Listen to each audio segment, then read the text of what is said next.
Welcome to Voices in Hyperspace. I'm Damian Smith, aka Legendary Black Lion. I'm Mel Asylum, also known as Mel's Rebellion. I'm Nita Painter, and I like to paint. Hello, this is Sunday. And hi everyone, I'm Rod from Ion Sci-Fi Podcast. All right, the gang's all here. We watched episode 1 of Babylon 5 proper. This episode is entitled Midnight on the Firing Line. And just to kind of get us into this thing. So Midnight on the Firing Line is an episode from the first season of Babylon 5, which each of the seasons also have like titles. And the title of season 1 is Signs and Portents. Episode aired on January 26, 1994. Overall outline: when the Narn attack a Centauri colony, Londo and Jakar nearly come to blows. Meanwhile, raiders are attacking transport ships near the station. What's really interesting and amazing about this episode, for everyone that watched the pilot, The Gathering, there's so many major differences. They made some incredible production difference, and you all will notice that there are some actors that are present from the first episode, and there are some that are missing. And another cool thing is when they made these different changes in the cast, they don't just pretend those people weren't there. They do give like some timeline reasons why those people might not be there, or why things are different on Babylon 5. I'm going to ask you, Nita. So you saw the pilot, and now you saw episode 1. Are there any major differences that you saw that you liked, that you didn't like? I want to kind of get your initial thoughts on that. The difference, so like the doctor wasn't there. I was looking forward to the doctor being in the show some more. And the telepath, is that the same telepath that was in the pilot? No, it is not. It is a different telepath. Okay, because when I was watching it, I was like, maybe I just am misremembering who that lady was. But okay, cool. It's a different telepath, but is that supposed to be the same character? No. Oh, it's a whole nother character. Okay. Whole new character. So should I just like trash the pilot then and just let that shit go? Yes and no. But I want to hear what everybody else thinks. What do you think, Mel and Rod? Do y'all think maybe let the pilot go, or what are your opinions as far as like going from the pilot to episode 1? I feel like the pilot laid down a lot of the groundwork for the setting and the characters, minus the characters that were replaced. But the characters, even though they were replaced, the positions of those characters were very defined. So, yeah, just replace them like they replaced them. I think it's really important to the story, even though it came after. No, it didn't. Okay, never mind. Say, no, don't trash the pilot, Nita. And I'm just going to say this. We will all find out that one of the characters that was replaced will return and play a very significant role in later seasons. Oh, yeah. This story. So it immediately starts off like off and running, right? So the pacing is much better. But also you do get to see like, okay, we're no longer trying to sell the show. We sold the show. Now let's get knee deep in this, right? And it starts off pretty much with an action sequence. And then the next thing that I would like to ask Nita about is, what did you think about the show's intro? Well, I mean, I guess it was forgettable. Or maybe it was integrated so well into the show that I didn't realize it wasn't part of the episode. I don't know. I'm feeling a little called out. It's okay. No, it's okay. Because for me, when the show was airing on television, when that theme came on, everything stopped. And I was like, it's a new episode. Mel, how did you feel about going from the soundtrack from the pilot to episode 1? It was it sounded very open, and it made it seem bigger than it kind of looks, because the CG wasn't that great back then. Even though back then it probably looked super awesome, and now it's kind of like, but the music really set the tone of how big they were trying to make it look. Yes. without having the French horns and copying Star Trek. Right. Yeah. The opening Good. just set the setting, even, and that also goes with it. It was all just laying down the setting. Like, you're going into outer space. You're going into this big open space before we put you inside the only parts of the ship that the important people go to. Right. So the episode kicks off with the Centauri outpost being ambushed. This is Ragesh 3. This is a part of science fiction TV shows that I love when they constantly repeat names of places. And I think it works well for this script because they want us to be mindful of locations. They want us to be mindful of this location in particular. It's a Centauri agricultural colony. We learn a little bit later its importance and why it's being attacked. But before the Centauri who are at the outpost are able to report who is attacking them, the outpost is destroyed.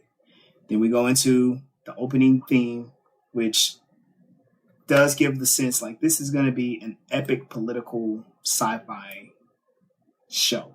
It's a space opera. And once again, Lando opens the show. I find it interesting that they always pick Lando to open up they picked Lando to open the pilot, and they picked Lando to open up this one. And in this case, Lando is interacting with Chief of Security Garibaldi. Actually, no, I'm moving a little too fast. What's happening is no. I'm right. I'm sorry, y'all. So we're talking to Garibaldi. Lando introduces us to his diplomatic staff, which is one person, Veer. And Rod, could you give us a brief description of what Veer, his look, his mannerisms were like? Oh, sure. But before I do that, can I touch on the opening? Oh, yes, go ahead. One of the things that I love about the opening of Babylon 5 is that opening voiceover monologue that kind of gives you an overview of, well, it sets the stage for what's going on. And I think that's really cool because if you aren't familiar with the show, but you start watching an episode from the beginning, you kind of get the setting. And I think that's brilliant that they included that in the opening. Sinclair is saying, hey, this is Babylon 5. This is why it's created. They even tell you the year that the show takes place in. So it's real informative right from the bat. You kind of can get your bearings based on that. And I just wanted to acknowledge that. As far as Veer, you would think at this stage, the very first episode is comedic relief. And in order to pull that off, because comedy is very difficult. Drama is easy, but pulling off comedy is hard. And Stephen First was a perfect choice. And he really played that part well because you think that Veer is kind of this bumbling assistant. And it's every character in this show goes through a character arc, but it's really exciting to see where he ends up by the end of the series. Yeah. And I may have these out of order, but we're also introduced to the new station ops commander, Lieutenant Commander Ivanova. She replaces, I think it's Takashima.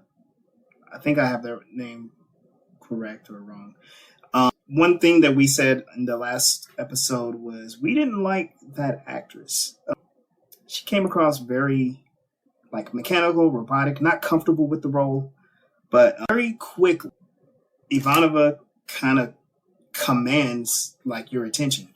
Claudia Christian, in very short amount of time, she establishes that character and she lived that character.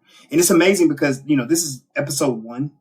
And again, yes, she goes through a whole character arc, but we just in her introduction, we get a whole lot of gravity with who and what she is. And later on in the episode, we get even more. We get some backstory that kind of grounds her in the universe. We're also introduced to ISN.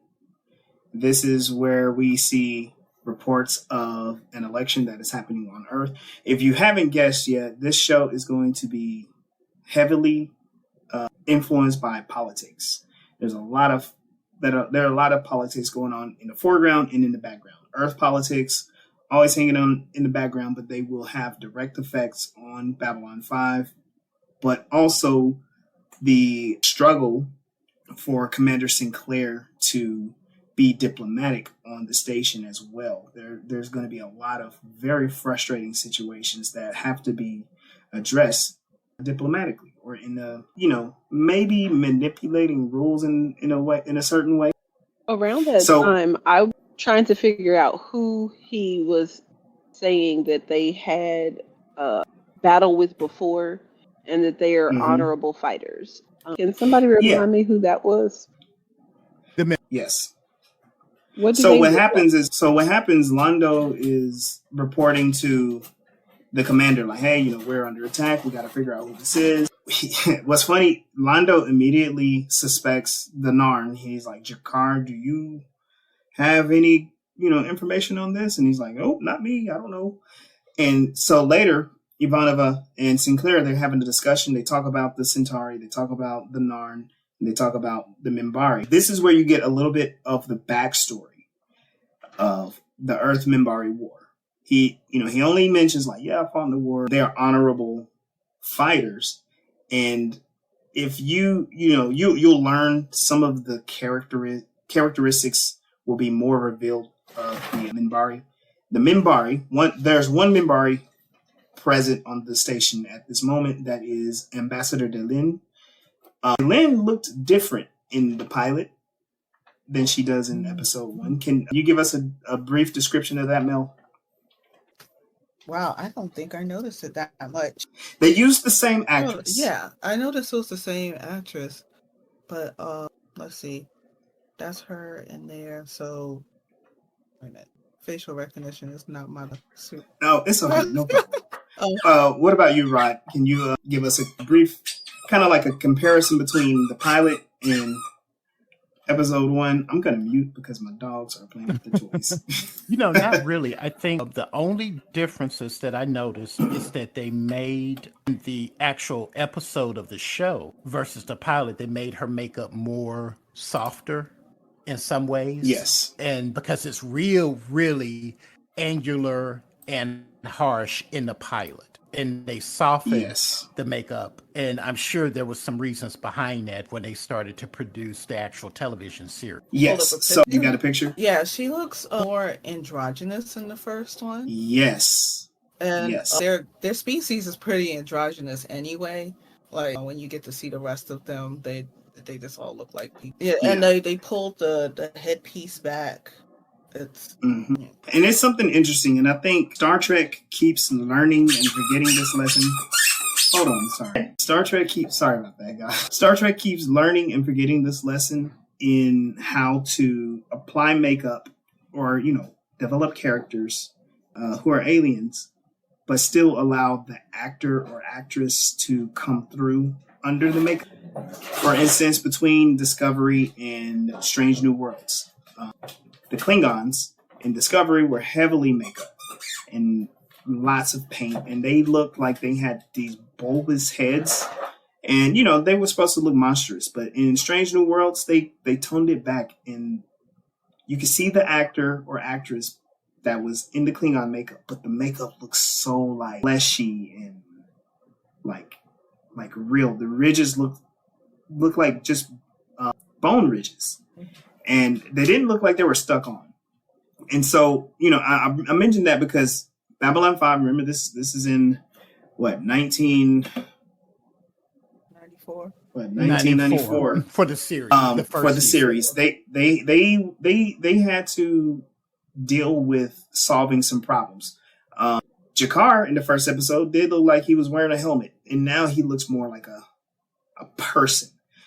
Delin looked like she was wearing a helmet in the pilot, and now she looks like a person. And you can suspend disbelief a lot easier because you can connect with the face that is the character. You know what I mean? And, just to kind of describe it, the Minbari, they're for the most part hairless. I think some of the warrior casts will have beards. They're hairless, and they have like these bones coming out of the back of their head. The characters that were introduced first to, they come across as very wise and passive aggressive. Not passive aggressive, but like non-violent. Yeah. Pacifist. There you go. That's the word. pacifist, and the Lynn seems much softer. They do accent her feminine characteristics in the character's face. Bone structure. They took those little weird spike things off of her chin. Yeah. So yeah, those are some of those major differences. And I think too, may I interject something, Damian? Yeah. I think it's important to note too about these powers that we're seeing in the galaxy at the start of the show. The Minbari are more pacifistic, but they are outside of the Vorlons, they are the most advanced civilization in the galaxy. They're far more advanced than the Centauri, the Narn, Earth, everybody. But they are very, like the Lin is a great representation of characteristics of that civilization. They are some people might describe them as, but if you attack them, they are more than capable of defending themselves. Yeah.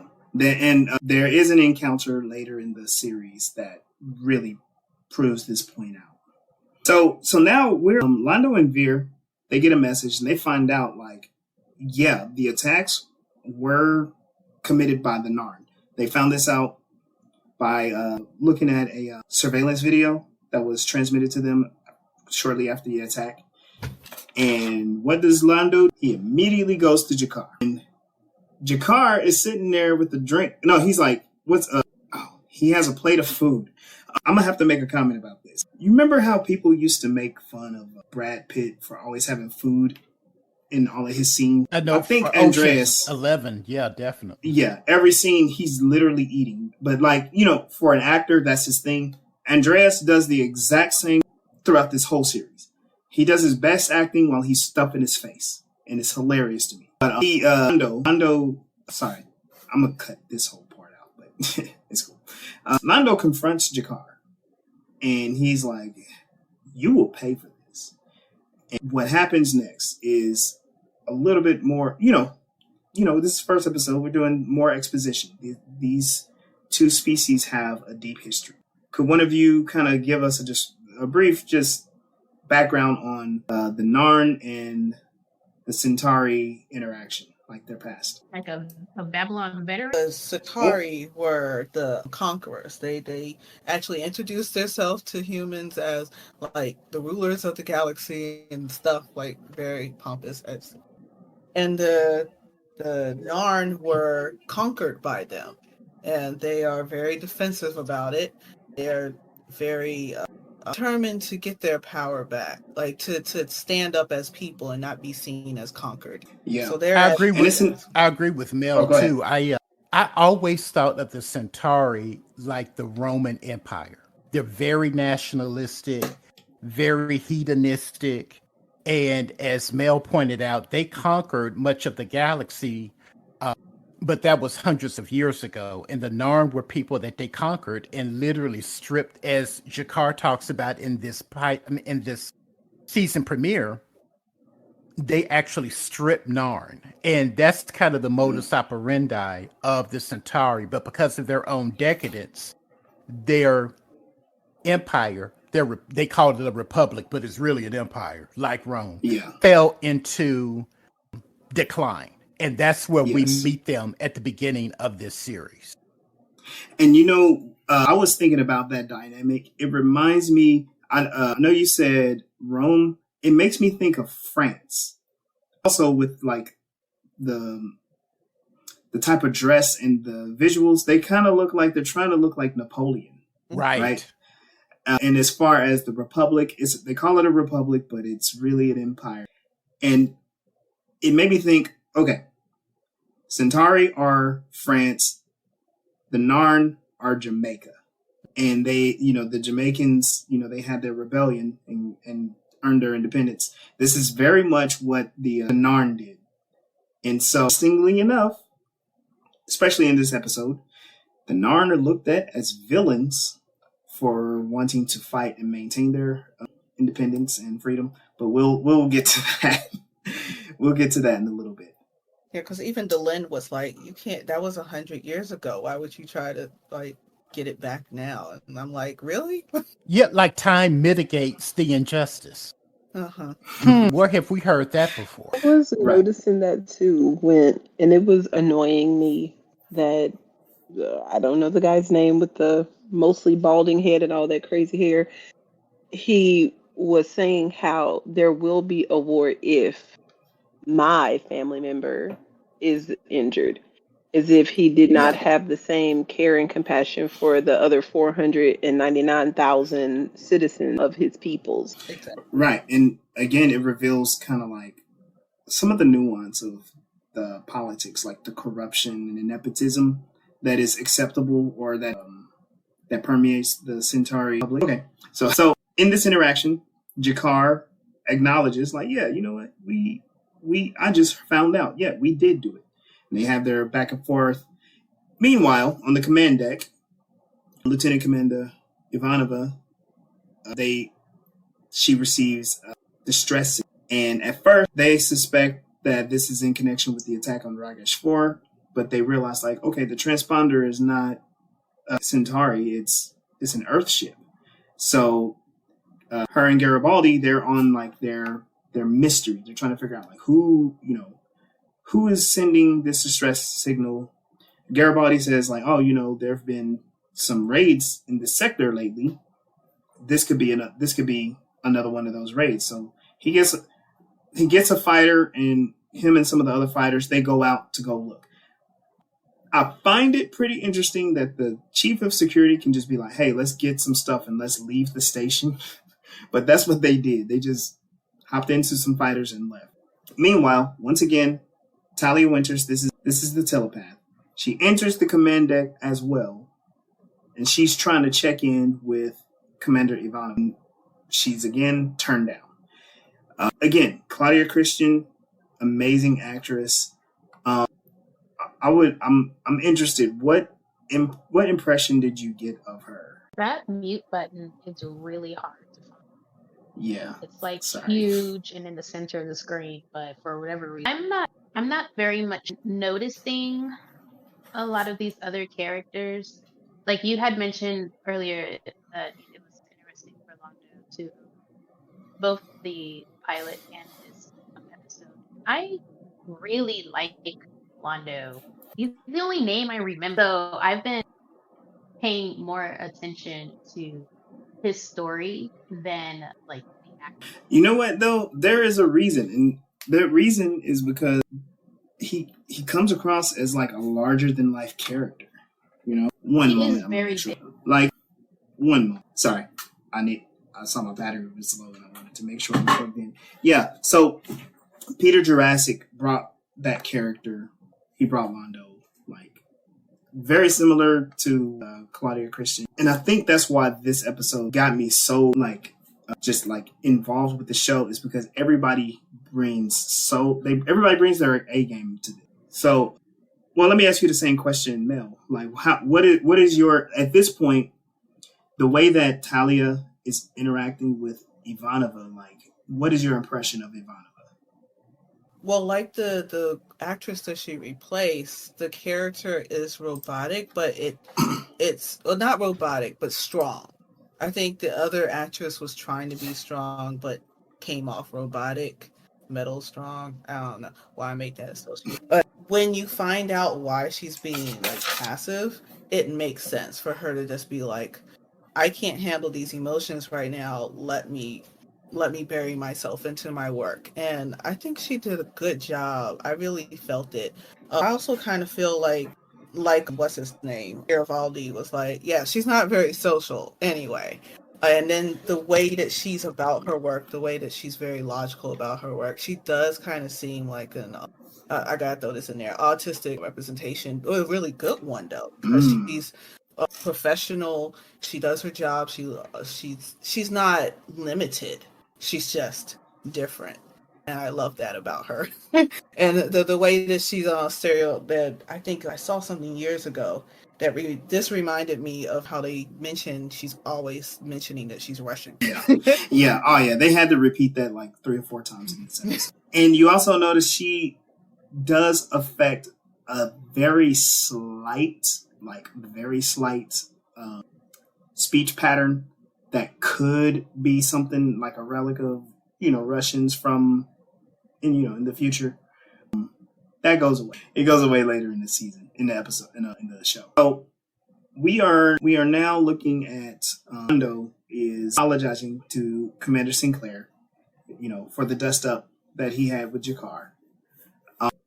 Commander Sinclair is trying to play the diplomatic role. He's trying to figure out is there a way for us to just not fight? Can we just chill out? And Londo is brushing all of that aside. He's like, look, we Centauri have a very special ability. Rod, can you share on this part?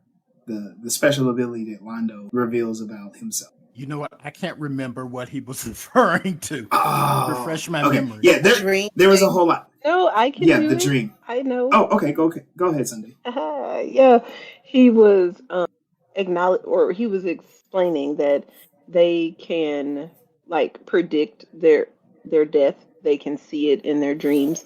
Sometimes they'll know the date and the how. He tells how the two of them are going to be about 20 years from now choking each other to death, and either one will be the wiser or the other will be dead. That's right, Sunday. Thank you. That now comes back to me when you say that, but that's exactly right. And that does play that kind of foreshadowing that Londo says that his people have about their own fate. That does play a major part in the story later on. And it just goes back to a lot of plot elements that are introduced in this show, in this first episode, do play a major part. It's not just something thrown away. So definitely pay attention, because in later seasons, you will be amazed at what returns and what cycles back. Like stuff that comes back even from the pilot. Yep. No spoilers, but sorry, Anita, no spoilers. But and about Londo too, Peter Jurassic is so brilliant in its role, because when you see him, you think, oh, here's this blowhard. He is larger than life, like Damien said. But also, if you notice, Londo is very political, because in that scene between Veer, when he tells Veer, look, Centauri Prime may say that we're not going to respond, but the council doesn't know that. So we're going to act like we didn't even hear that, because I want retribution for this attack. So that gives you another insight into the type of character that he is and what he later does later on in the series. Yeah. And Sinclair uses that exact same tactic, but for different reasons in the same episode. In their conversation, Sinclair suggests hey, we'll go to the council, we'll put it to a vote, and we will vote sanctions against the Nard. We later learn that Londo's nephew is stationed at Ragesh 3 because of nepotism. He gave him a job because of his position. And so he's, as you all said, he's personally interested in everything that happens there. And Commander Sinclair basically reiterates hey, look, Babylon 5 is to help keep the peace in the galaxy. And Londo brushes that aside. It's what? Peace? Whatever. Blood calls for blood. And, one thing that you do have to realize is that, okay, as Rod said, Londo is very political, but he also is often very drunk in the show. True. And he says a lot of things that just comes across you know what? That sounds like what a drunk person would be saying right now. But he also is speaking from a position of, being superior, kind of not caring too much for the diplomatic situation, if it doesn't benefit him directly. So, he's being very outspoken and outlandish. But Damian, if I may say too, though, he's very shrewd. Londo is very shrewd and very manipulative and very smart. So to underestimate him is a mistake. Yes, absolutely. So next, we catch up with Ivanova. She's walking on the Zocalo, and her and Garibaldi are talking, and they're having a discussion about the raids on the ships. Garibaldi comes up with the possibility that, hey, something is up.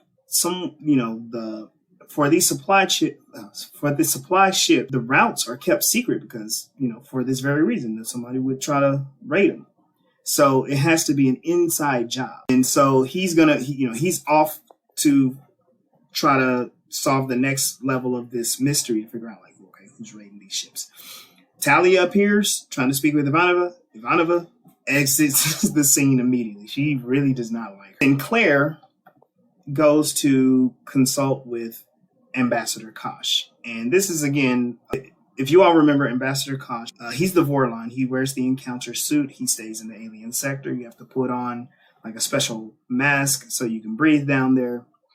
And in their discussion, Kosh, he's aware of the whole situation, but he's like, you know what, just kind of let them fight and kill each other. Now he says it in a very like cryptic manner, but it's still matter of fact, like, you know what, there's no hope for these two. Let them die. Let them destroy each other in war, basically. And Sinclair, he's not very comfortable with it. Any thoughts on this interaction with Kosh? I thought it was kind of fun. Go ahead. Well, I would say I thought it was awesome. Yeah, let them fight over dumb stuff. Even though, like, I feel like Londo is trying to is trying to let go of the things that happened in the past. I don't know what happened, because the way Homeboy was talking about how Londo's folks, killed all these innocent peoples, but then the way Londo talks about his own people, like they're a meek species. I'm like, when did that happen? How did the tables get turned like that? But I was feeling like, yeah, let them fight and let them get their curse words off. But at the same time, I'm feeling like Londo is trying to turn. But I'm leaning on, like, let them fight. Duke it up. What were you going to say, Mel? I thought it was interesting how he responded. Not just to simply say, let them fight, but which one do you think we should, like, either back up or believe? And he was like, both. And I'm like, okay. His answer was so simple. And it from at least my perspective, or at least what his perspective might be, the two of them fight like children. And yeah, there's bigger stakes because you're talking about entire cultures. But the way they go about confronting each other about it is pretty immature. And he kind of seems like he's above them in a way. Even Lynn has less of a mature control over herself than he does, because he just kind of sits back, and it seems that way maybe because he's a completely different form of alien. He doesn't interact with them as much. But if a mature adult is watching some kids fight, you probably would just sit back and give them one word answers, because they're not going to take in that much information. And the way that they're fighting, they don't want any more information. They just want to go at each other. There's nothing you can say. And I think that's why I feel like he's more mature than the other. Well, I don't know what gender they are. We don't know nothing about them. When kids are fighting like that, you can't give them any information. You kind of have to let them learn on their own. True. And what we learn about Kosh, the way that Kosh communicates, Kosh uses, it sounds like paradoxes and metaphors, very short, cryptic statements. And this comes across as very 80s/90s. This is the wise sage character. And this is where it starts to no longer feel like a sci-fi. It definitely feels more fantasy, which is actually really cool because it adds that extra dynamic, like that underlying mystery. Like there's something more going on here, especially with this character. And I want to know, like, when this show first came out, I just wanted to learn more about Kosh every episode. So when Kosh did not appear, it was kind of disappointing, Yeah, I would agree with that too. And my perception of Kosh is that he was, or I'm not sure how you refer to them, but I'm going to say they are meant to be a mystery at this point in the show. And I love the way that the other characters are like, what is going on with these Vorlons? What are they? Who are they? Why are they here? Personally, I wouldn't say that they are like a sage advisor, because an advisor advises. The Vorlons don't. if you come to them, they'll give you an answer, but it'll be cryptic or it'll be one or two words, and then that's it, and you have to figure it out. And that really becomes more clear in the Yeah. second and subsequent seasons. So Yeah. I like that though. I like the way that everybody else on the ship was like, "Oh, the Vorlons are here. What are they? What's under that encounter suit?" And so you are experiencing the mystery right along with the characters, and I think that's a brilliant piece of writing. Yeah.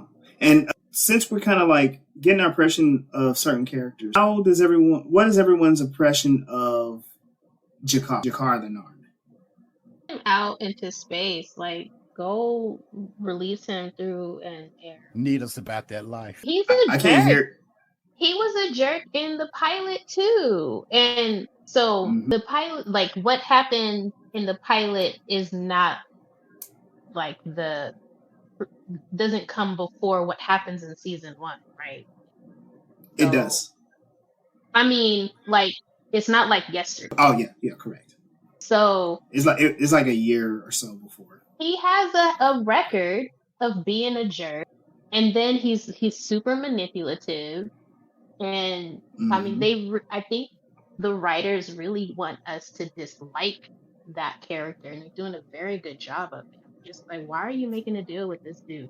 Or should we tell on you, or are you just gonna stop being a jerk and say sorry? Like, no. Right. All right.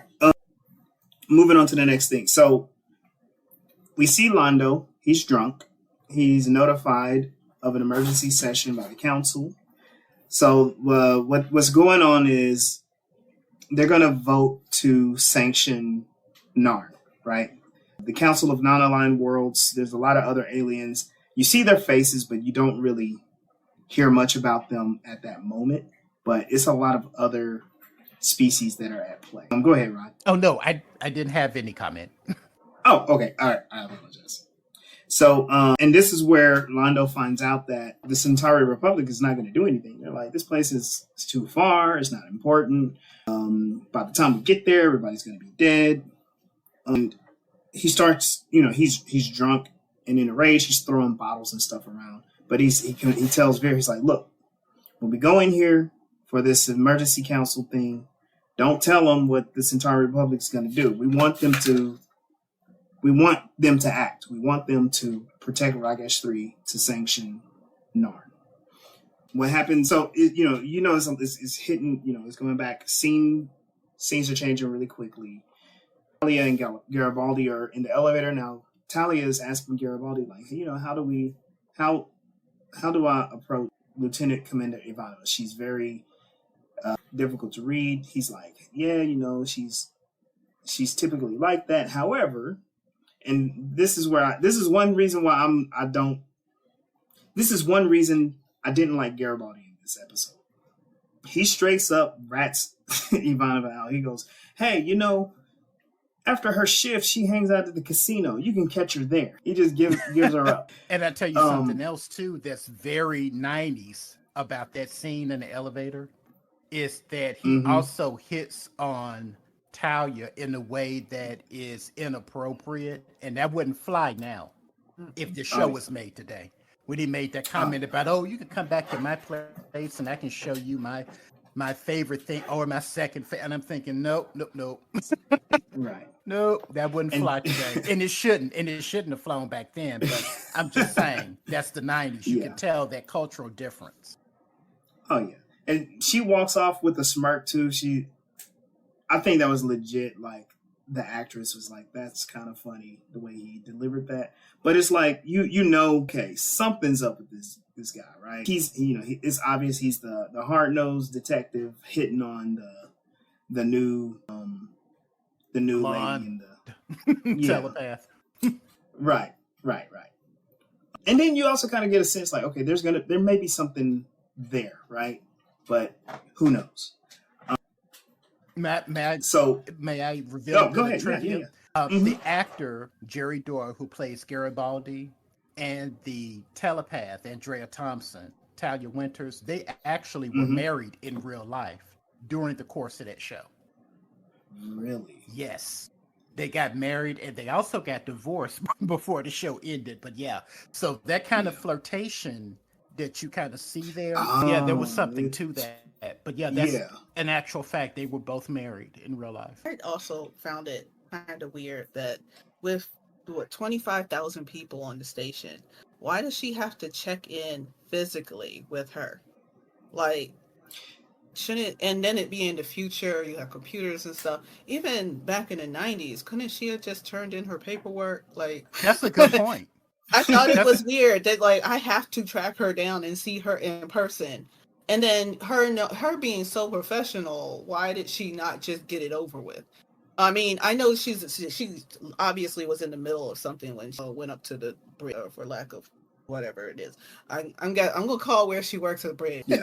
Like it was kind of just thrown in there without consideration for the setting at all. well, Mel, you bring Well, up a They good needed them point. to have conflict. Like I see where they had the conflict where they had to throw in explaining the psych core, but the way yeah. that they went about doing it didn't make sense. I agree, Mel, because honestly, the very first time that I watched this, it took me a while to warm up to Talia Winters.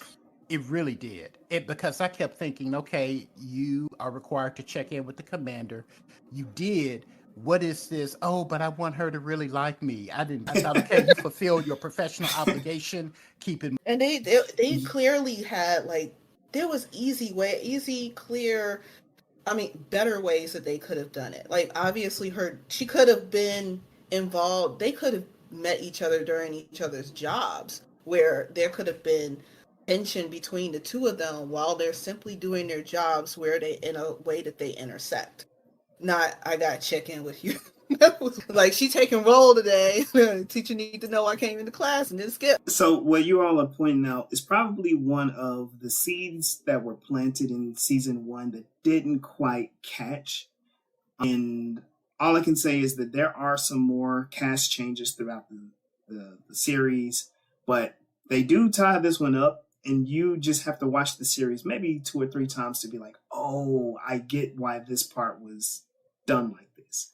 It is a major spoiler, so I'm not going to say No, anything. don't do it. Don't do It it. does a lot of memories for me. It will make more sense, but much later on in the show's run. But even Yeah. with what they said in what she said on which one, the second in command, just from what she said, reminded me of how autistic people were treated during World War II. Like you could either be you didn't have any choice. You could either work for us, be drugged to death, or actual death. Right. Yeah.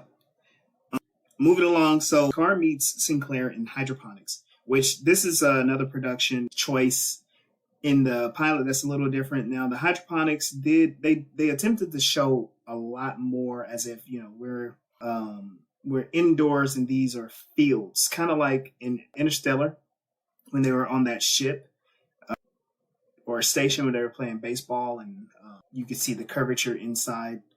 But it's all painted matte in the back on Babylon 5. So you can see some trees, and then in the back you see like, oh, there's a painting, and it looks like it's supposed to be a lot of stuff, but but whatever. The conversation is basic. When Jakar is attempting to appeal to Sinclair so they could, not sanction Narn, and he's like, let me remind you, when the humans were fighting the Minbari, the Narn were supplying you with weapons, and Sinclair kicks back, is like, man, look, we know that the Narn will sell to anybody. So don't be all high and mighty. You weren't really helping us, you were helping yourself. And, what we found out is from that conversation, Sinclair,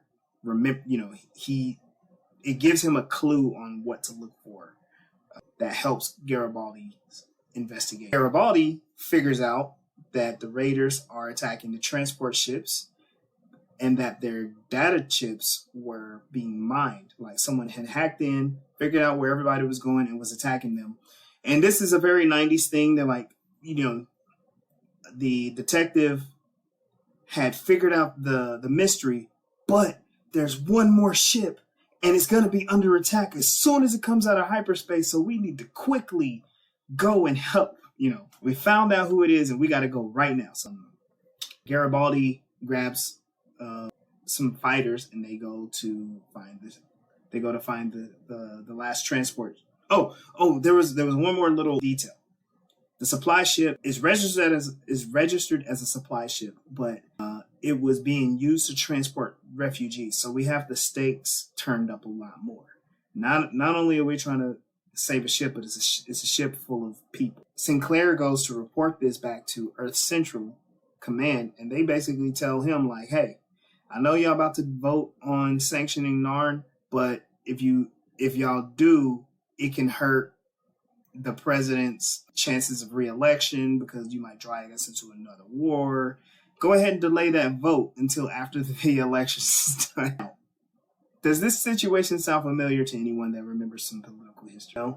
I believe, now, I'm going to have people correct me on this. I think this is Lyndon B. Johnson versus not Ronald Reagan, the other one, Richard Nixon.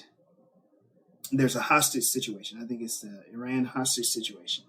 And basically, they wanted the hostages to stay under their hostage situation to make Lyndon Johnson look weak and to get Richard Nixon elected in. And they did. Like, they could have literally done something sooner to bring him home, and they didn't.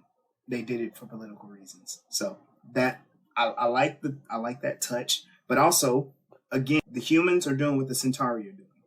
They're choosing not to do anything for political reasons, and they're putting the lives of people. They're putting the lives of the people who are sorry. They're putting the lives of those people who are in harm's way. They're prolonging it. So, yeah. Hey, can we take a pause real quick? Yeah. Because Dominga is sending me a message. So I'm gonna. Okay. I'll clip all of this out, but. Love, can you hear me? You put your right foot in, you take your right foot out, you put your right foot in. All right, so yeah, I'm gonna get the recording going. I'll be able to clip all this out, but let me go attend to something real quick. Sorry. Okay, never mind. She's already gone. So she went to go handle an emergency, so she's gonna be on mute for the rest of this. So I apologize. I hope everything's okay. I think. Well, I'm not sure. A dog has to go to the emergency vet. I don't know which dog, who it belongs to, but that's what they're doing. So hopefully everything works out. All right. When we come back in, do any of you want to comment on the politics situation of Centauri and Earth not wanting to do anything for political reasons? Mic check. Yes. 1, 2. Gotcha. Can you all hear me? Okay. Yes. Yeah. I can hear you. Okay. All right. So where I was. So basically, Sinclair is given he's being told to delay the vote, or if all else fails, if they have to vote, he's being told to abstain and essentially let the Narn and Centauri fight. Sinclair basically ignores this. As soon as he gets off of that communication call, he's talking to Ivanova and he's like, "Look, you're going to go vote. You're going to go to this council meeting in my place. You know, I have to go investigate something, first contact protocols. When there's a clear and present danger to the station, I have to go check it out. And guess what? These raiders are clear and present danger." So he's leaving. He goes, "Oh, by the way, you couldn't find me because I had to go. Therefore, you didn't get these orders from Earth Central, and you don't know that you're not supposed to vote. So when you go in there, you're going to vote, right?" What it tells audiences right from the jump, because this is the very first episode of the series, is that all of these governments, all of these factions have their own agenda. So even though Earth is supposed to be neutral, and so in a way are the Minbari, of course the Narn and the Centauri are involved in their conflict, everybody has an agenda. And so everyone is not quite what they seem. And it kind of sets that expectation from the jump. And I really like that they did that. Yeah, this shows there are lots of shades of gray. A lot of the people who you think would be the good guy, quote unquote good guys, they do some things. Okay. Yeah, they bend the rules. And that's another 90s thing where, like, okay, these are the good guys. These are the good cops. Sorry. It's hard for me to say that with a straight face. These are the good cops. But sometimes they have to break the rules to be good cops. Sometimes you have to break the law or break a few limbs to be a good cop. And that's kind of that's Commander Sinclair right now. And that type of trope carries through today. Oh yeah, absolutely. Well, I mean, like you're working with the system that's not working with you, and that's the whole political thing. Like, in order to work around the system, even though you're a good guy, sometimes you got to work around the system. They tried to do that, make that point in The Gathering with what's her name that got replaced. She was like, I always followed the rules because I used to get in trouble. Lita. But this is the time that we're going to break the rules, and that's pretty much like a lot of what they do. And I feel maybe that's why I think that's politics. It is. Yeah, it is. Absolutely. And you see more. J. Michael Straczynski. Oh, go ahead. Yeah, let me just say, you see more of that, Mel, as this show goes on. The political intrigue is next level. There are no clear good guys, bad guys. No. And throughout the whole series, you're being challenged on that binary, which again is amazing. Yes. So Sinclair, he leaves the station, he joins Garibaldi, and basically they enter into an action sequence where they're fighting off the Raiders. And if you recall earlier, Sinclair and Ivanova were having a conversation. This is where Sinclair basically reveals like he comes from a family of fighter pilots that goes back generations. So they do a great job mopping up the Raiders, and he's like, hey, look, we can't just leave. The ones that are getting away, they're trying to lead us away from a command ship. So they ignore them and they go and they find the command ship. And they take the commander of that command ship prisoner. And basically, this is where everything starts to tie together and wrap up. During the council meeting, G'Kar walks in, the whole council's there, all the aliens. And by the way, remember I was saying about so you can tell who a main character is because you can tell they have a face under the makeup. The rest of the characters are just caked and covered. So you see a lot of bulbous heads and eyeballs and stuff in that room. Yeah, budget constraints. Yeah, a lot of rubber masks. Absolutely. It takes a lot of time to do that. A Yeah. lot of those alien costumes take just the face makeup takes about 5 hours. Yeah. Like, to get it right for every episode. And they were on a tight budget. And time constraints. Absolutely. Yeah. And even so, like, oh, go ahead. This was still kind of new for them to do aliens like this. We never really saw. Most of the aliens were masked or like full facial things where you didn't see them. These were like people aliens. We didn't have that before. So this type of makeup, cosmetic makeup, was very new back then. Yeah, and I always have to bring this up. They did a good job to make themselves stand out and look different from Star Trek. Mm-hmm. The Star Trek makeup, for the most part, they did a great job. But there were some, basically, we're just going to put some ridges on your forehead. Right. Your forehead protrude out, your eyebrows kind of a nose give you prosthesis. Yeah, something on your ear, and they were doing the best that they could too. But it is what it is, y'all. And then to put all that stuff on the actor's face and still allow them to act and breathe and move. Yo, speaking of which, there's a species on there, the Drazi. I would have hated to ever play that character, those characters, because they look like they have their nostrils covered completely. Well, they have to breathe through their mouths. The actors do. Andreas Hasula should have gotten an award because he's able to give powerful performances under all of that Narn makeup and those contact lenses, and you still get a magnificent performance, which we will see later on from that actor. Yeah. So the council meeting is underway. G'Kar walks in. He's basically telling everybody, like, look, there's no need for this meeting. I have, like, if you turn on the TV, I guess it was a TV, he's like, look, you're about to receive a live broadcast from Ragesh 3 right now.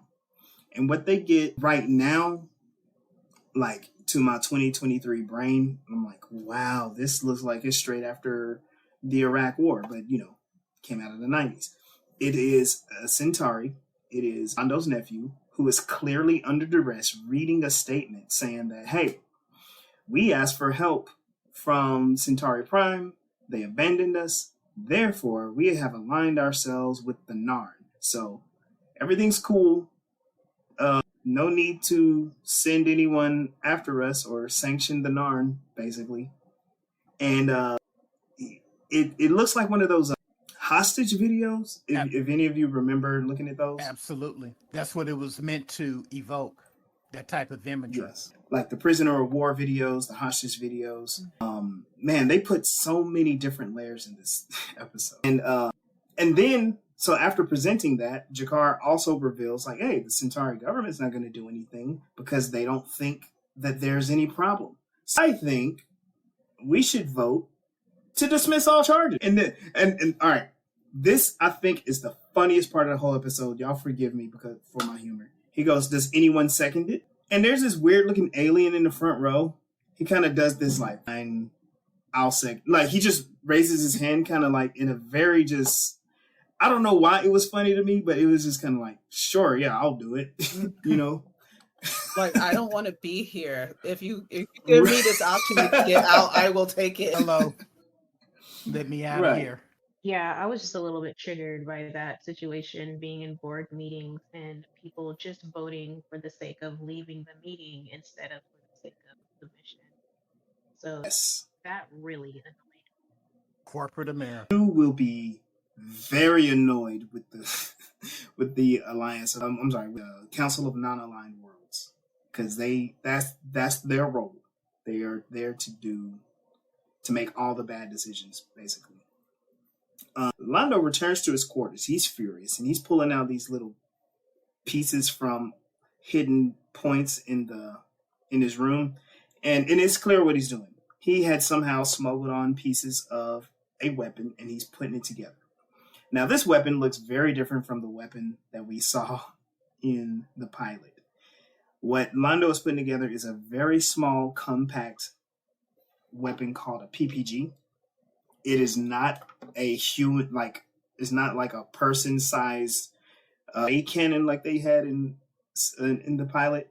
This is a very small, very compact, sleek weapon. So later on in the series, they explain what the PPG is for, and it is a weapon that allows them to fire projectiles inside of a pressurized, I guess, habitat, like in space, without puncturing the hole and destroying the whole thing. So you'll see throughout the series they use these PPGs. It gives off like a superheated projectile.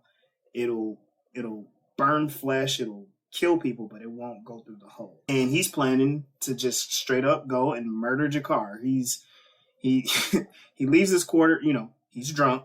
He leaves his quarters and he's marching towards Jakar. And he runs into Talia. Like he bumps into her. This is a very 90s situation, by the way. And I keep saying that, but it's just like the way stories were told in the 90s. This is just kind of the typical structure. They run into each other and she gets a flash of what his intentions are. She can see clearly that he plans to go murder Jakar. She goes to tell Garibaldi, and so Garibaldi intercepts Lando, and they have their confrontation. And this, I think, exemplifies Garibaldi's character, like the archetype that he's supposed to be. Yeah, it kind of gives you a preview of what their relationship would be like, because at one point they're adversarial, but then at the next turn they're almost I wouldn't say even friends, but yeah, I would say friends to a certain extent, and that kind of develops throughout the series as well. Lando and Garibaldi, they have a very interesting relationship that's very volatile at times. And with Garibaldi, it did take me a while to warm up to his character too, because I don't know why, but when I was first watching this show, I kind of kept getting Bruce Willis vibes from Jerry Doyle playing this character. You know, the wisecracking, tough guy that's got a mysterious past and it's a lot going on underneath. And I thought at the time that was real tropey and reductive, but the writing, you have first impressions of a lot of these characters and I think that's on purpose by Straczynski. They seem to Yeah. be archetypes, but all of these characters have nuance that is developed and explored later on, and that includes Garibaldi. Yeah. Nita, how did you feel about Garibaldi and Lando's interaction? Because basically, like, Garibaldi knew what the situation was. He's like, okay, Lando's gonna go try to kill Jakar. But he basically says, hey, don't make me do my job. Like, if you take one more step towards his quarters, I'm gonna shoot you. So this is the whole like ambassador situation. These people are supposed to be a team, right? Or Supposed to no? be. Okay. So to see these clips appear annoys me again because it's like you're letting this guy slide. Like don't make you giving him a chance, don't make me do my job. Okay, cool. And then you're gonna tell him to hide the weapon that you know he has that's not supposed to be on board while this guy says I'm gonna kill him. Like that's the mistake that I made was that I didn't kill him. So I'm that won't happen again. I just don't, I guess I'm not a politician. I just don't get why you wouldn't just do your job and just do the paperwork because that is your job, or throw homeboy out into space and let's see how well his skills work. Oh yeah, he does have gills. I forgot about that. I But think what Nita, you make a great point, but that's what you're feeling is what you're supposed to be feeling. Why are these people on this ship together if they're not even going to attempt to cooperate? Why Right. why are you not doing your job? And why did you not either shoot him or haul him to the brig or wherever it is or Right. put him at the airlock? That's what you're supposed to feel because this is not a perfect situation. And you know that in reality, that's how it goes, especially in politics. You know, this whole I don't situation. even, like I was Garibaldi was gonna say I don't even know if that's how it goes in real life. Yes, Right. it is. I'm going to tell you, the rules are not applied equally to everybody. Just look at, what's happened with the Supreme Court. Hey, you're going to have to pay back these student loans. But those PPP loans that these millionaires got, that these members of Congress got, yeah, the ones that were forgiven, just ignore that. But you better pay back those Yeah, student loans right. That $50,000. I better see that $50,000. with That interest. $9 million. They needed that 9 million. Those Because poor what are they going to millionaires. pay those people back? They need our student loan money to bail out banks and shit. So, am I not allowed to say shit? My bad. You can say whatever you want to say. Yeah, we're Hmm. adults here. Yeah, We yeah, are grown ups. Yeah. Uh, Or, yeah. because this show really does, even though it's nearly 30 years old, it's still pretty relevant. But about politics, again, the Supreme Court. Hey, we're going to strike down affirmative action. But all these legacies, don't Yep. just ignore Legacy that. admissions. Yeah, the mommy and daddy donated a bunch of money and that's how they got in. Don't just ignore that. That's okay. Nepotism is A-okay. For the wealthy, especially. Yes, my yes. impression of the Garibaldi and Londo No, Londo. situation. Londo. yeah. Garibaldi came into that situation knowing everything, but he acted like he didn't know at first. Like he's like, "Hey," and then eventually he shows his hand that he knows what he's going to do. I feel like he let him go, one, because that could start a war, just killing somebody's diplomat and ambassador, and two, he already knows that he's going to go after him. So it gives him information. Like, why get rid of that one and have to deal with someone else where I got to learn what his tricks are? I get the impression, or remember the impression, that Garibaldi is smarter than he acts, which he uses to his advantage. Like, he's goofy so that people don't take him seriously, but he knows what he's doing.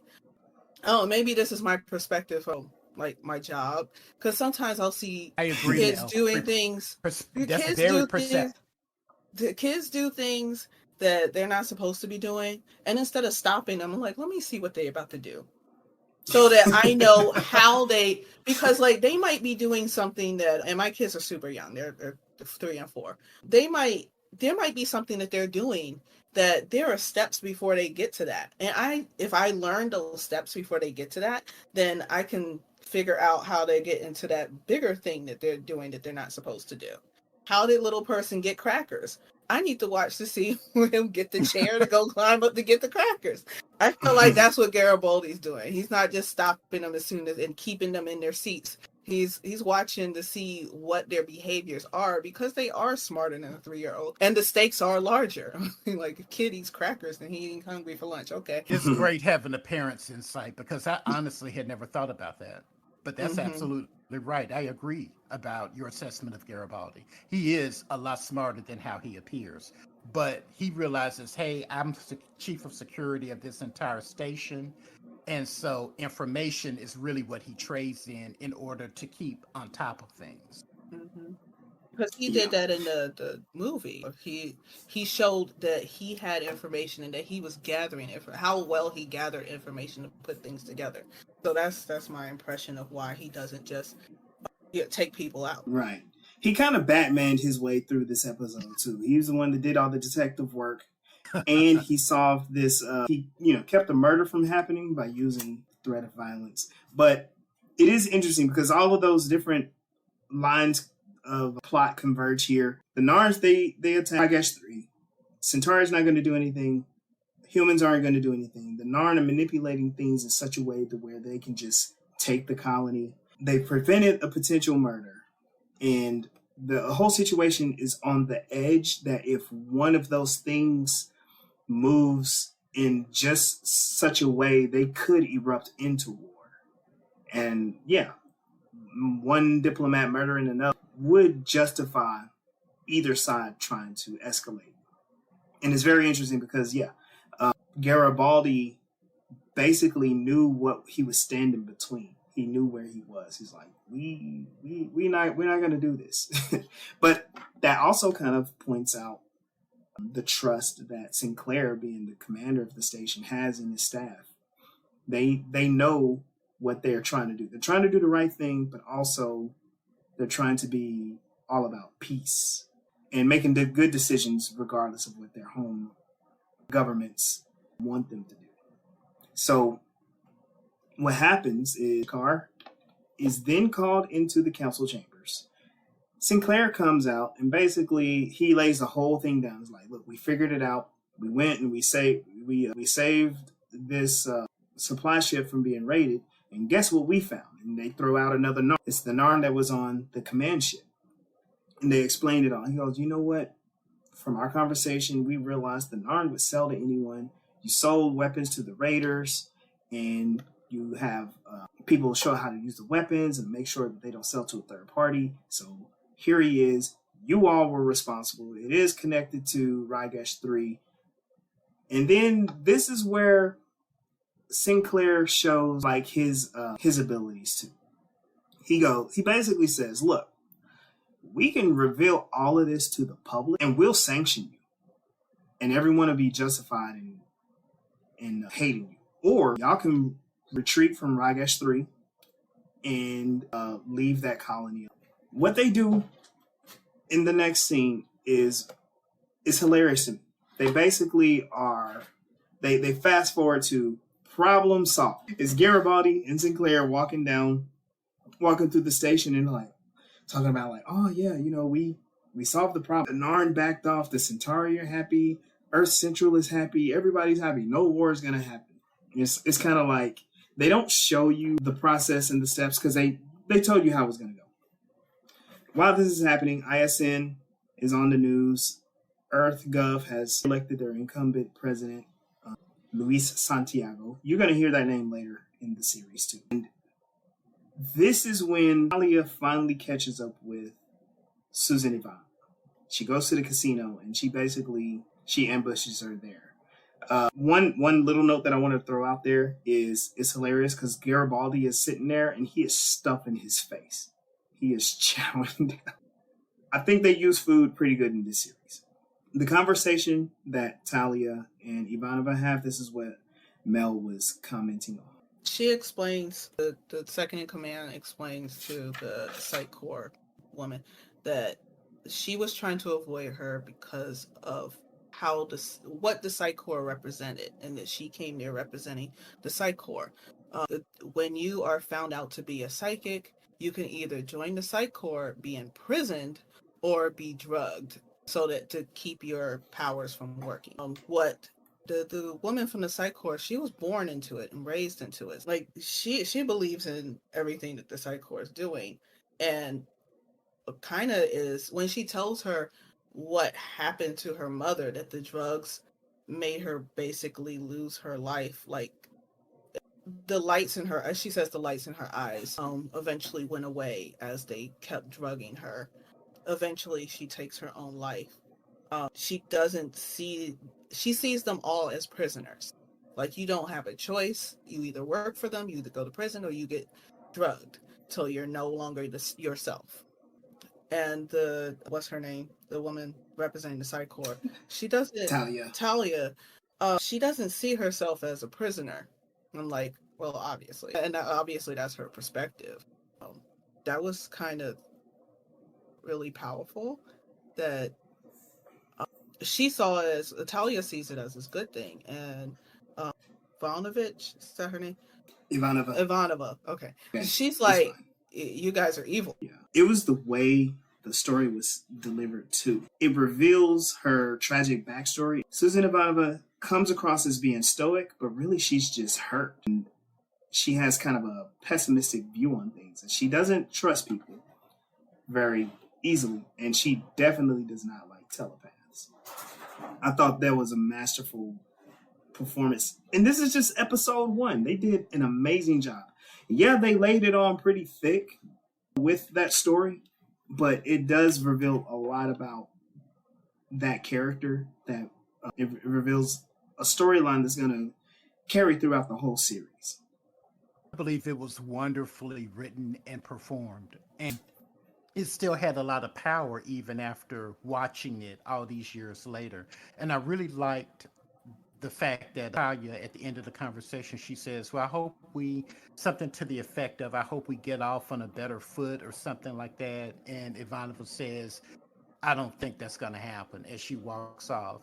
And I'm paraphrasing, but I love that type of writing with Babylon 5 that is really, there are some points when it's really raw and real, and now you get why Ivanova really doesn't want to have anything to do with this woman and what she represents. You get a sense that the telepaths and Psych Corps are going to play a central role too.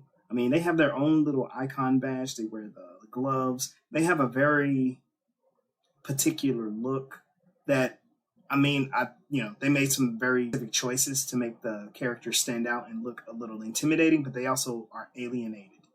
So even though they are human, they're not quite human. There's something different. And so they have to be dealt with different. They clearly made the Psych Corps like their own culture. There was a lot of world building within just in each of the different cultures, but they had their own world building just as much as any of the other planets or species. And something else that I like that they did, even in the pilot movie, is I love how they showed with the Vorlons that there are different environments in Babylon 5. And I like the fact that they put in the touch that in order to go see a Vorlon in their quarters, you have to put the mask on and go through all those protocols. You just can't walk in, and like how some science fiction shows that supposedly have all these multiple species, but everybody breathes the same air and everybody, can exist in the same. They even talk about in the pilot movie the difference in the gravity and how certain sections of the station rotate at a different rate to accommodate the different species that live in that section. I think that's wonderful detail. Yeah, I think they did. I agree. I think they did well just to flesh out the universe that these characters are living in. And they do even better as the season goes on, because now we have this strong foundation laid down. We get a little, even if you miss parts of some of these backstories, there's certain characters you didn't get any backstory from anyway, Right. at all. Right. You just saw their face and they're there, and you, even with their performances, their short interactions, you get a sense like that character is going to be interesting coming down the line, and they would be fun to learn about, like Dylan. My favorite character. Let me say that now. One In the who entire doesn't know how to series. eat popcorn. And I love Yeah, that. that's what I was gonna. Because she's like, what is this human giving me? And why is he giving it to me? And what am I supposed to do with it? Those little touches, just by the way she sits and she's looking at it, that's wonderful performance. And then why do you think this is humorous? Help me understand. I thought that was Yeah. brilliant to pair her and Garibaldi together in that final scene. Yes, And she did a and he's really like, good job, like being curious about this new food. Like I said, with my job, I get to see people introduced to food for the first time, and she did it. Vera Furlan is a wonderful, God rest her yeah. soul. Was a wonderful actress. And she gives a tremendous performance throughout the season too. In my opinion, she is the heart of that series. And the transformation that she goes through and what she goes through, it's going to be fun, y'all. It's going to be really interesting to watch. Yeah, and yeah, you're right. She is the heart of the series in several important ways. She kind of sets certain actions in the motion. But yeah, Delenn was the one that Garibaldi got to show his favorite thing, second favorite thing in the universe to. She does. And what was that second favorite thing? Oh, y'all. They go more into detail about that too in the series. It's crazy. Yeah, which I think is kind of great. Which we didn't say, but I'm gonna say it. It's Looney Tunes. This dude loves Looney Tunes, and that's his second favorite thing in the world. Because he And is a you know Looney what? Tune.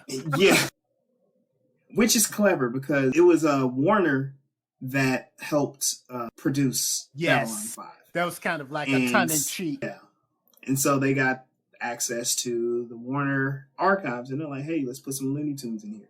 He was watching Duck Dodgers in the 24th and a 24th and a half half century. Yeah, Which was kind of cute. which yeah, that's That's stuff the is year. fun. Isn't that the year that they're supposed to be in? During the 23rd. 23rd. Okay, close enough. Yeah.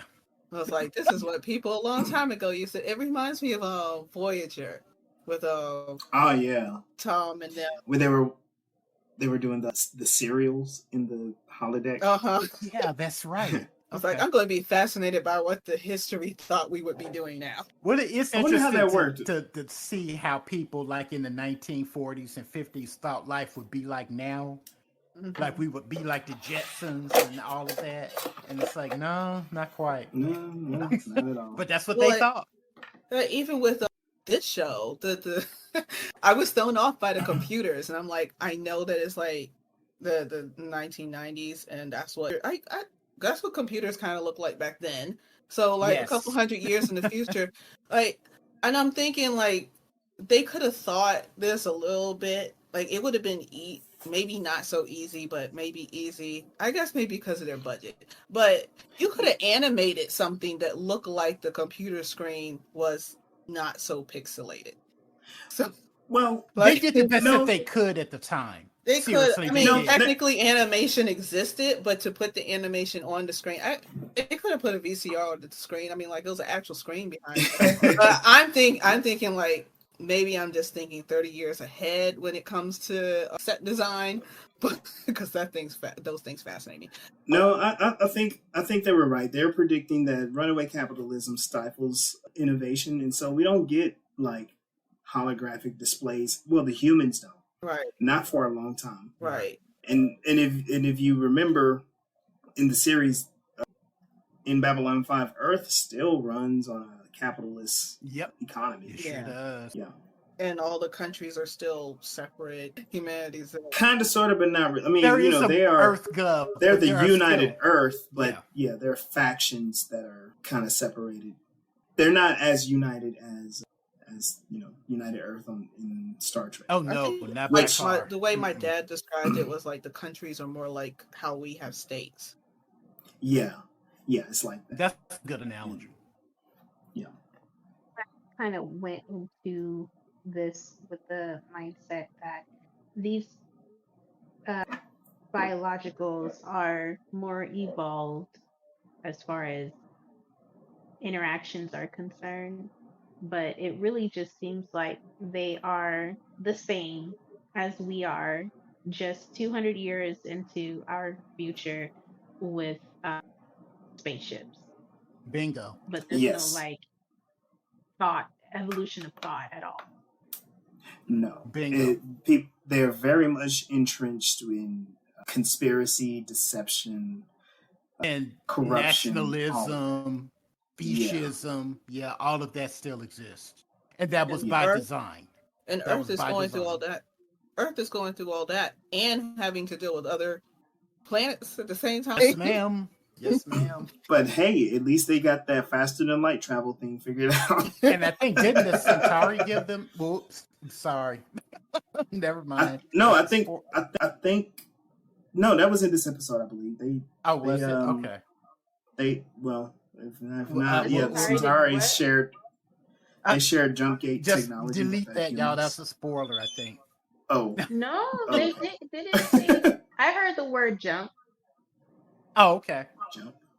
Oh, okay, all right. Yeah, But yeah, I don't remember how they got it. But then, like, if they gave it to them and then they go to war with each other. They will I go. They mean, will go. No, into wait, that, that was the y'all. Centauri. I'm getting the species messed up. it's all good. So It's gonna make sense. we'll wrap this. We'll wrap this up. The episode ends basically with Sinclair trying to get a nice rest, and he immediately gets a message that they need him, and he's like, "Oh boy," kind of like the "Here we go again," and that wraps up episode 1 of Babylon 5. Midnight on the firing line. Final thoughts of this episode for you all. I thought Mel was gonna go first.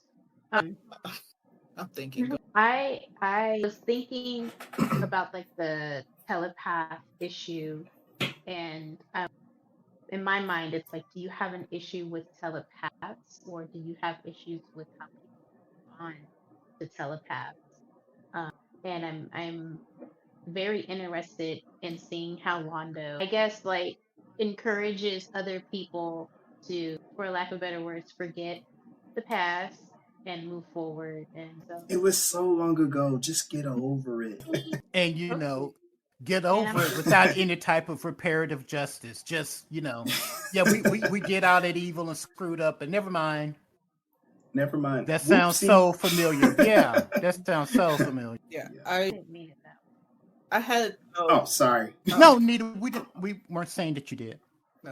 When I watched it, I don't know, one of the times that I watched it, it reminded me of watching it with my dad, obviously. And he would go on rants and always compare Jakar to like Malcolm X. Oh, Wow. yeah. It's Okay. like, I'm going to do what I need to do, but at the same time, he still has to, like, in his determination to do what's necessary was that whole thing that I remember from my dad's little rants after because he would get heated after we watched like all the politics. Like he would always compare it to like things that are happening in real life, and I'm like 8 years old and I'm sitting there trying to keep up, and I'm just like, I want to see more of the text. I mean, yeah. For me revisiting this episode because it's been a while since I've rewatched Babylon 5. I haven't done it in over a year, but it's just wonderful to see all of these seeds planted in terms of the plot and where it will go, and to see how they blossom and how they're resolved. And then also too, looking at the time frame that it was made in, it's amazing that this was greenlit, because this show deals with issues that are, for good or for bad, timeless. Because I believe that no matter how advanced we get, just speaking of humans, there's going to always be factions of people that are going to be jockeying for position, for political power, for whatever. I hope that we would go the route of Star Trek, and that's something to aspire to.